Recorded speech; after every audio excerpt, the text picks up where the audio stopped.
critical conversations to invigorate our communities through Black-led CDFIs. But most importantly, we want people to create wealth. When we look at our communities, we still see a big disinvestment. Going from resourceful to resourced. CDFIs have that high touch. They understand their customers. They know how to reach out to those customers. They stay in touch with those customers. We are trying to create job makers and not just job takers. Yeah, I've even heard it said recently that great leaders don't lead from the top down, they lead from the bottom up because they're actually lifting everybody. We have to do more than just being a regular lender. Don't give me this story about if I teach you how. Hey, everybody. Happy Tuesday to you all. This is Justin Minott from the African American Alliance of CDFI CEOs here with Mac McNeil, an incredible leader, executive director of NCRC Community Development Fund, and has really reached leadership guru status, doing brilliant work out here in the leadership space as well. Mac, it is so great to have you here. Thanks, Justin, man. I appreciate it. Of course. Now, you know what, Mac? Let's start heavy. We're going in right in the deep end because Mac lives in the deep end. What does Black liberation mean to you? Black liberation, in my mind, Black liberation starts with economic freedom. Because economies control everything else. It all rolls downhill from there. But liberation starts with economic freedom, and that's the freedom to create your own economy. Within economies. And that's the essence of what I feel liberation means. If you don't have economic freedom and control, then you're at a disadvantage, extremely at a disadvantage. Build more on this economies within economies. What does that look like practically? Yeah, so we operate within a system, the US dollar, primarily. And within that economy, the Black dollar per se, it's not really something that we control. It's something that we could control, but currently at this moment, it's not something that we control. And so we are at the mercy of those who control the US dollar and the systems that have been created to uphold that US dollar. And so I strongly feel like we need to get to the point where we create an economy of ourselves within that US dollar economy that's global. So you have the Black dollar within the US dollar. I love the way you're putting this. And we're definitely going to get to more of this global piece and what it looks like later. So Mac, tell us your journey. How did you get to be now sitting as the executive director, NCRC CDF? Give us the making of Mac McNeil. Yeah, so my journey is twisted, as many other stories that you've heard before. But, it started out, I was military dependent, grew up mostly in Germany, came back to the U.S. Very briefly in my senior year of high school and ended up in the Army, military intelligence and psychological operations, Desert Storm veteran. But when I got out, finished my education and ended up in banking, recruited by JP Chase as a branch manager, escalated up the ranks through JP Chase, Bank of America, and Synchrony Bank as well. I was recruited into the CDFI space for a while as SVP of operations for the Community Reinvestment Fund in Minneapolis, which is a very large CDFI, and then was recruited to lead the CDFI here at NCRC in DC. So, that's my story, a very quick version of it, but, it's twisting past just like everyone else's. Sure. But what got you into banking to begin with, coming out of the military? Why banking? Well, first of all, my mother told me I was going to be in banking. At the time when she said it, I laughed. I was like, that's not me, Right. Not my vibe. Yeah. Yeah. And then Mama knows though. Yeah, Mama knows. Perfect story to explain it. And a couple years later, I'm driving down the street and I get a call from a recruiter that says, hey, we just saw you finished, your master's degree. We want to see if you'd like to come interview for a branch manager position. And I just plainly said, I have no banking experience. And they said, well, we don't care. You have leadership experience. They were looking at my military experience and they said, we can teach you banking. And that's exactly what they did. And so that's how I got into banking and found out I was very good at it. In finance in general, and then just tying in the leadership that I had, it was just a perfect match. And now CDFI. So how'd you move from banking to the CDFI space? Yeah, another call from a recruiter, and it was shortly after George Floyd. So, all of the rage and the questions and everything that was going on with most Black men, I was going through the same thing. And the recruiter called and said, "Hey, it's a CDFI that is looking for a leader such as yourself to run operations for it," and doing a lot of research. And it was in Minneapolis, so the heart of everything that was going on right after, all of the riots and the unrest that they had there.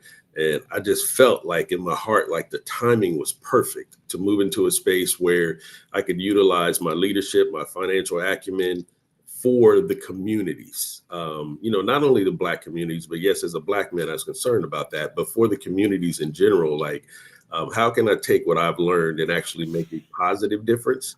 I had done so well in banking. This was a new challenge for me. And so that's how I ended up in the CDFI space. I love that. Okay, so now brag on NCRC. What is Yes. NCRC up to? How'd you end up in this role specifically, and what about it drew you to this space?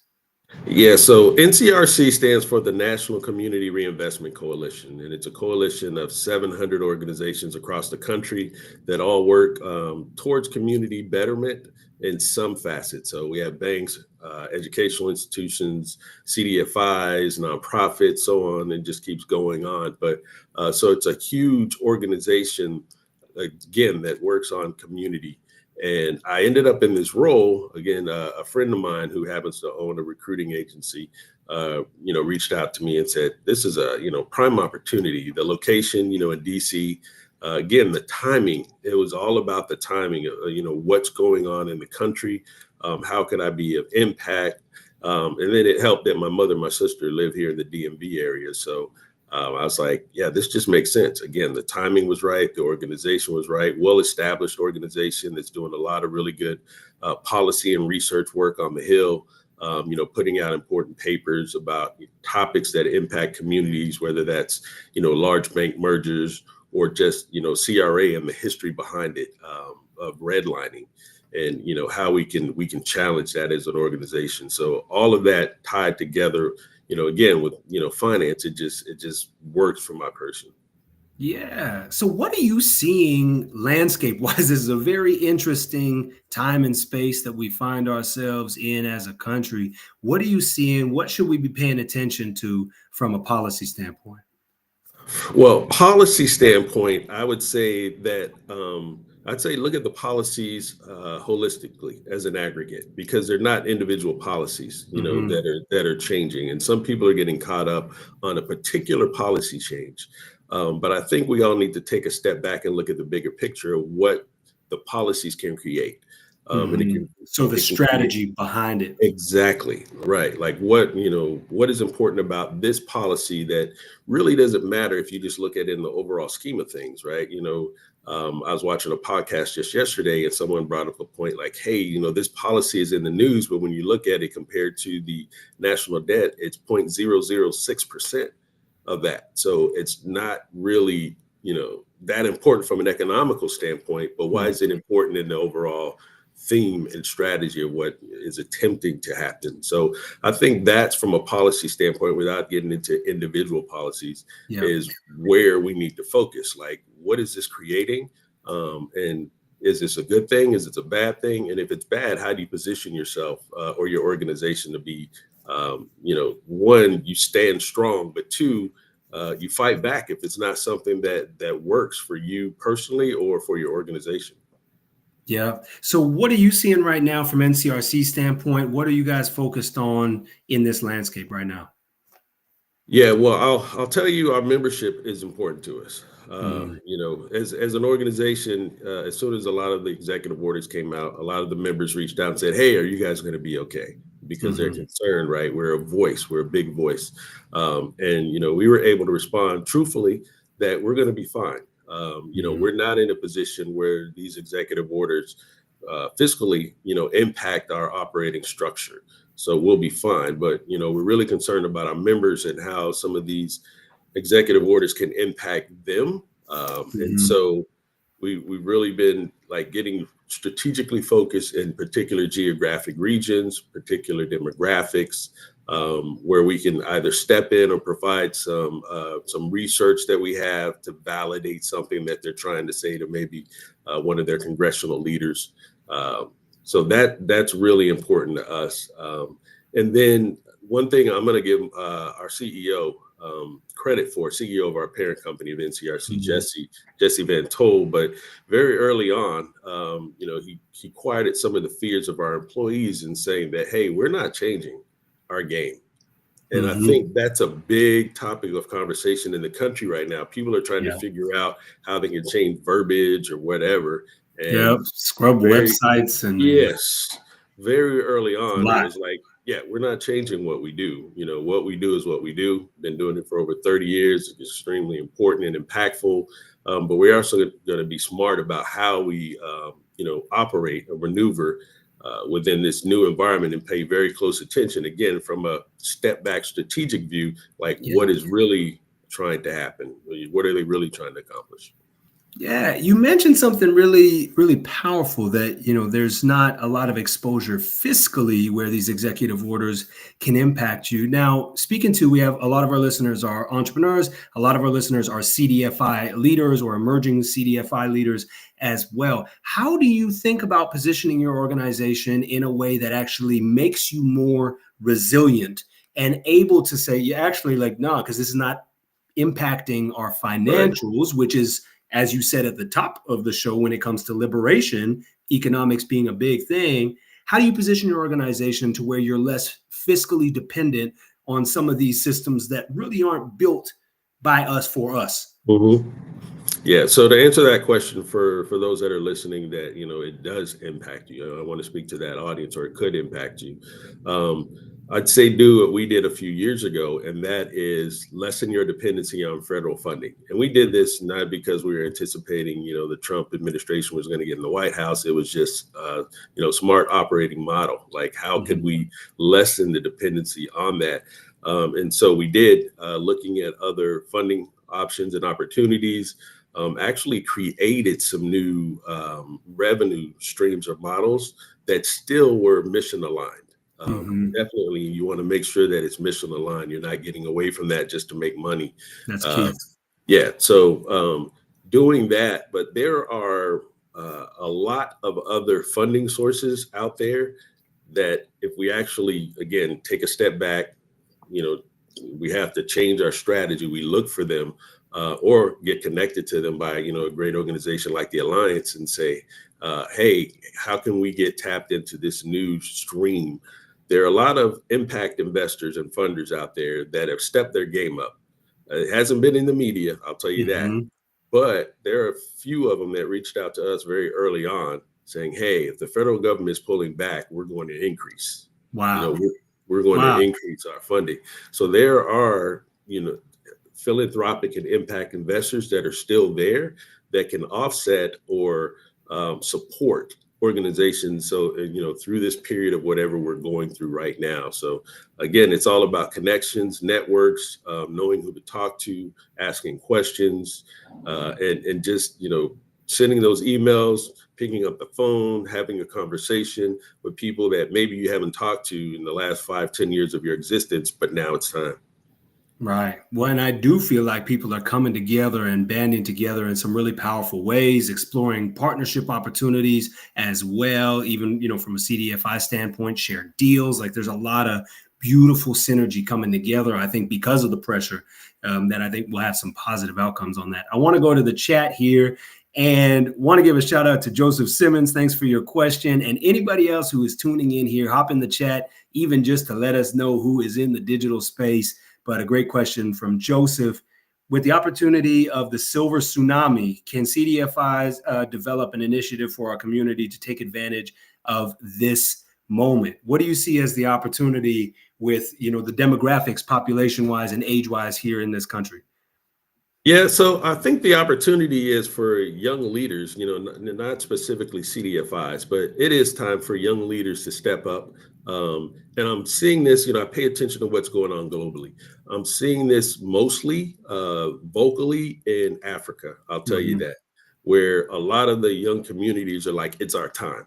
It really is our time. And, if we're ever going to change, if we're ever going to develop, like, we have to yield seats. And so I think same thing in the CDFI space. A lot of CDFIs have had the same leaders and even board members for 20 plus years. which is never a good thing. I don't care, how good of a board member you are, but for the organization, it's always good to refresh. And so for CDFIs, I think it's time to do the same thing, like refresh the board, refresh the leadership, get some new thoughts in there. Of course, you want to keep, all generations a part of it because there's wisdom and experience, and you just don't want to get rid of, wisdom with that experience. But from a leadership standpoint, to turn the corner, I fully believe CDFIs and other organizations need to be cognizant of that, plan for that when you're thinking about your strategy for exit. If you're one of those leaders that might be retiring soon, like how are you preparing that next generation, that next leader? Have you picked one? Have you looked around? Have you connected with a recruiting agency that specializes in that? But as the CDFIs that are led by Black leaders, I think it's critical, and I really believe it's time. I really do believe it's time. And if there's no other evidence, you can look at this past election that's evidence enough that the strategies that we have been using that were successful in the 70s, the 80s, the 90s, early 2000s, they're not successful anymore. We need to do something different. Yeah, well said. Well said. Now, you mentioned the global perspective and things that you're seeing in Africa, and I know that's something that you're really tapped into and thinking about now. What do you see happening on the global stage? What should CDFIs be thinking about, and leaders in America, period, especially in the Black community, in terms of tapping into the diaspora that way? Yeah, so Africa is, first of all, if people aren't paying attention, Africa is the youngest continent on the planet right now. Wow. And I think it's by the year 2030, if I remember correctly. Somebody can fact check me on this, but I think Africa will be 70% of Africa will be under the age of 30 or something like that. Like, it's the youngest youngest continent on the planet. So again, the strength in that is huge. Yeah. But it has to be cultivated and prepared, and there has to be a strategy associated with it. But I think the impact from an economic standpoint globally is if the diaspora, starting in Africa, can strengthen and come together. And that's a huge part of the reason why Europe and the West and other places that have taken advantage of the continent over centuries, they try to keep us separate. They create 54 countries and so on and so forth, right? Create tribalism and promote all of that stuff. But if we can come together, the young generation that I'm talking about in Africa, I guarantee you that feeling and that pride of what's going on will spread throughout the diaspora, whether that's Latin America, Europe, the US, where we can create a system of an economy that I was talking about earlier, like our economy within the global economy, because the global economy is shifting right now. Some of it's been driven by the White House, others by, the response to what's happening in the White House. So it's shifting, but that's also a good time for the diaspora to shift because things are in movement right now. So again, we need to be strategic. We need to be smart about it, and then give the young people a chance, man. We have to. What do you think, what opportunities does this chaos provide, right? Because I feel like in every moment of destabilization and things going, there are opportunities in there that we can grasp. And you alluded to that in what you were saying, right? We have this moment where everything is shifting. That means that things are more malleable right now. What does that look like? What are the opportunities that you're seeing, or things to at least look in this direction? The first thing that comes to mind is distribution. There's a lot of conversations right now about trade, about tariffs. And again, things are shifting on the global economy. I think the distribution of goods and the ability to do that's driven by an economy that is Black run, not something that we ask for. It's something that we do. I think that's a huge opportunity, just the movement of, just normal material goods. I think is a huge opportunity. Of course, tech is an opportunity, but that's largely controlled at this point. Like there are a lot of things that are shifting. Tech isn't one of them at this time, but I do believe that there are some some smart movement within the payment systems. And some of that is happening in Africa in particular. Nigeria has been really strong with that and getting involved, and some in South Africa as well. But even here in the US, like I think when we talk about, stable coin, what's going on, with just cryptocurrency, like that's an opportunity, again, to create an economy that is not hugely regulated right now. It is, somewhat regulated compared to what it was, but it still allows for market entry. Yeah, it's still nascent enough. Exactly. So that is another opportunity. Brilliant. And I know, shout out to Arlo Washington, one of our Alliance members, been really active lately, especially in the crypto space and digital payments and figuring out, making sure that the community doesn't get left behind. And I do think we need more people stepping up and leading in that way. So speaking of leadership, now you have an entire leadership book, podcast. You've been in this space for a long time. Tell me more about why leadership. How did you end up in this space? Why is it so important to even be talking about? Because it's one of these buzzwords that can mean nothing or mean everything, right? So what does that look like for you? Yeah, so with me, leadership started in the military, and it's what you become. If you're in the military for any length of time and you're successful, like leadership is going to be a big part of your success. And I didn't realize it that much while I was actually doing it. But when you get out and you see the lack of leadership, it becomes very apparent that, okay, there's some pieces that are missing. So I didn't intentionally plan on going into like a leadership philosophy or theory. But as I climbed the corporate ladder, when I was at Bank of America, I was in one of my earlier interviews and someone said, hey, you've been extremely successful in banking. How have you been able to do that? And I hadn't thought about it in an interview setting anyway. And I said, excellence, doing things the right way, no shortcuts, and accountability. And someone said, oh, that's good. It spells out Edna. And I said, I have a great Aunt Edna. And my team, they took it and they thought it was the funniest thing. And I had 60 financial centers under me at the time. And so my managers just created a thing called My Great Aunt Edna that became the leadership acronym we used to lead the region. And we were successful, number 2 in the country in Bank of America in a particular year. And so it became a thing that stayed with me. And eventually, someone asked me to write a newsletter turned into a book turned into a podcast. But it wasn't intentional. It wasn't like I was saying, hey, let me go out and do this leadership thing because it's cool and it's catchy. It's just, what I do. And, I tapped into a lot of other leaders as I was writing the book, probably about 15 or 20 of them. And again, it just, it became a thing and just something that I'm extremely passionate about, very well aware of. When I'm in settings, I watch leadership happen. Sometimes through osmosis, people don't even realize it's happening, but it is. So that's just who I am. That's beautiful. Now, what's the title of the book? My Great Aunt Edna? Yeah, My Great Aunt Edna, the Golden Girl of Leadership. Beautiful. So if someone only caught you here, what are a few leadership nuggets, principles that you're like, no, these are the rice and beans of leadership, right? I was going to say meat and potatoes, but it's like I'm feeling I just had some nice oxtail this weekend. So I'm feeling like, rice and peas. But what are the rice and peas of leadership? The first one I'd say is the spirit of excellence. And this is something I learned in the Army when I was 18. I got chewed out. And this is how I learned this lesson. But I was putting together what's called a TOC, a Tactical Operations Center out in the field, and me and 3 other guys. And we're goofing off, but we're following the book. Everything is a manual in the Army. So we're following the manual, we're putting together properly, but we're having a good time while we're doing it. Sergeant comes over and just starts chewing us out. I didn't understand why he was yelling at us, but we finished the talk. And then he came over and said, hey, you understand why I was yelling at you? And I was like, no, Sergeant, I don't. And he was like, well, it wasn't what you were doing. It was how you were doing it. Because what you were doing is what I asked you to do.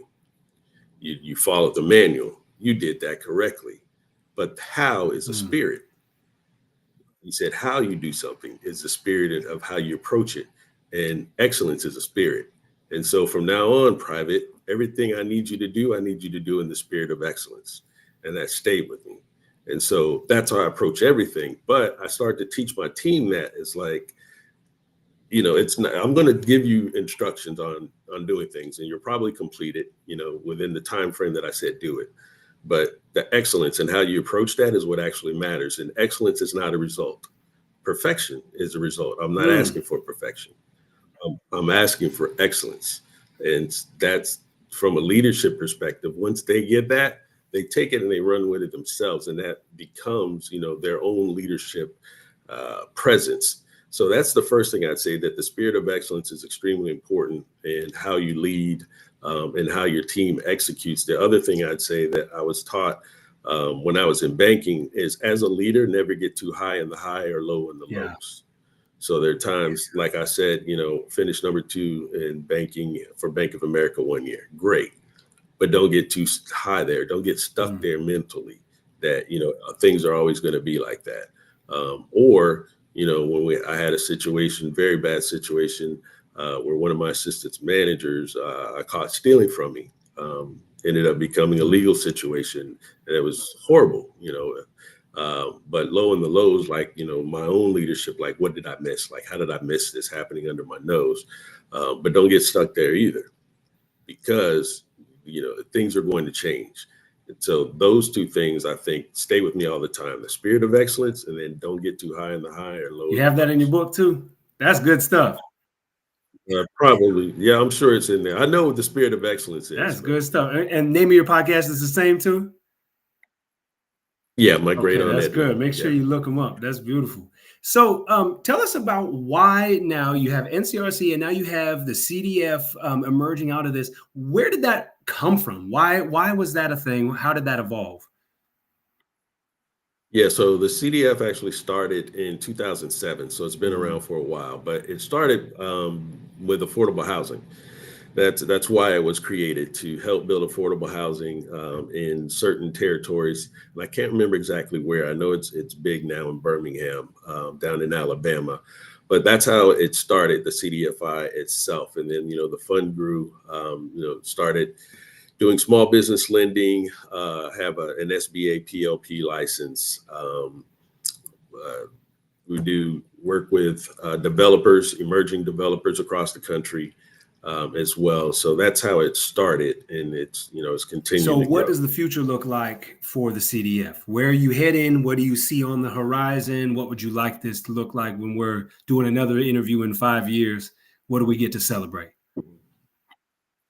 Yeah, so impact is important. Like, for me, like real impact. What does that mean? I like to see the tangible results. Like, we're actually helping people that I can physically see. I can go sit down and talk with. We can see where they started. We can look at where they are, and we can see some tangible positive results. There's some unique things that we're doing right now. One of which is we're working with an organization called URL Media, and they work on they work with local media networks. And the importance of local media right now is huge, because media is being controlled largely by this administration and what's being said at scale. And so the importance of local media is crucial. And we're partnering with them with a pilot program to fund local media across the country. We're also working with the Move Chamber, and the Move Chamber is a Muslim-run organization that, they have some restrictions with Sharia law. And we've created a unique product that we're rolling out with them, so that we, can lend, not necessarily lend, but, help these organizations in a way that is compliant for them, but beneficial for the community. And again, just works for us. So we're doing a lot of creative things that, 5 years from now, I really want to look back on and say, like, this made a difference. That's real impact, and that's real innovation. You're really applying, how do I meet the community in ways that make sense? And I just love that perspective on it. Now, what is something that very few people know about Mac McNeil? Like a hobby or something that you got that you're like, you're actually like a opera singer, like something, what is it? I'd say probably two things. One, private pilot, so fly Cessna 172 SPs, and then I have a motor yacht as well, a Carver motor yacht. So I spend a lot of time on the water. Do you have the yacht hat? Enjoying time. I do, man, El Capitan, but I rarely wear it. Nah, man, I want to see that at the But, conference, yeah. man. You got to bust out El Capitan. Yeah. That's great. That's great. Well, anything else that you want to leave with our guests today? Is there anything else that you got? Yeah, I want to bring it back to the whole black Yes. money conversation Yes, before please we do. leave. And the importance of that title. Like, I love that Right. title, black money. And this is where we need to get to as a diaspora, is to create something that is actual. It is that, it is an economy. I say that in the US in particular, we play Monopoly. And this is what happens to us that have, grown up in the US, and that if you pay attention to a Monopoly board, they tell you when you can buy a house. They tell you when you can buy a property. They tell you when to go to jail. They tell you when you can get out of jail. You can get your get free card jail. And then when you get good at the game, they change the rules. And we as Black people have been trying to figure out how to change the rule within Monopoly. And we think we're going to win. We're never going to win because it's their game. What we need to do is create our own damn game, black money, to create our own economy that is globally tied together to strengthen the diaspora, period. We need to get there. What is the roadmap or some practical steps that we can take in that direction, right? Because when we hear this, everybody, yup, amen, all the things. Practically, because that can feel really big and really daunting from where we are to what that really beautiful vision looks like, and necessary vision, inevitable vision. What does that look like to move from here to there, like the next few steps? The very first step is psychological. There's some tangible things that we can do later, but the first step is psychological. I was watching another podcast yesterday, and a white guy said this, and I thought it was, first of all, brave of him to say that, but so very true. He said something out loud that most people don't say out loud. And he said that white people operate within a solidarity. He said, we don't say much about it. We're quiet about like a lot of things, but the Western, or the primarily Caucasian population, they're going to work together. When push comes to shove, they work together. Even when they think something might be a little bit wrong or a little bit off, the solidarity, they work together. Psychologically, we need to do that beyond just boycotting. Boycotting is great. The whole, what we've been doing with Target and all of that, it drives impact. But the reality of it, because we're still playing Monopoly, we just made some other white man rich in Costco. So we're not actually accomplishing anything. So what we need to do is work in solidarity and create our own game. There's an interesting piece that came out a couple years ago about this guy who was talking about, he ran a bus fleet on the East Coast. And it was around, this is what boycott got me on this train. It was around the time of the Rosa Parks boycott, which again, good thing overall, right? But he was talking about, he goes, so we said, hey, we're fighting to be on a different seat on their bus. It's still their bus. And so when you're talking about Costco and Target, it's like you're moving from, back seat, Target, to front seat, but it's still Costco, right? It's still their bus. And he was like, if we actually had invested in this East Coast transit company and said, no, we're really growing this thing, that would have been a multi-billion dollar transportation company. But instead, we were just fighting to get on a white bus, right? So how does that apply now? It's absolutely the same thing. If you guys are not paying attention to Burkina Faso, Ibrahim Traore, the champ. That you need to, Ibrahim Traore, yes. But again, that's a psychological shift in that, that country, which when you think about it, is a landlocked country. It's extremely hot. It's dusty.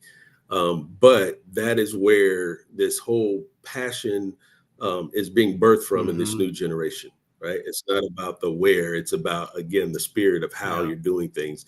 And the spirit of how this leader is thinking is that, no, we're building our own. It might take us a while. It might take us a little while, but this generation, we're building our own. We're not asking for handouts.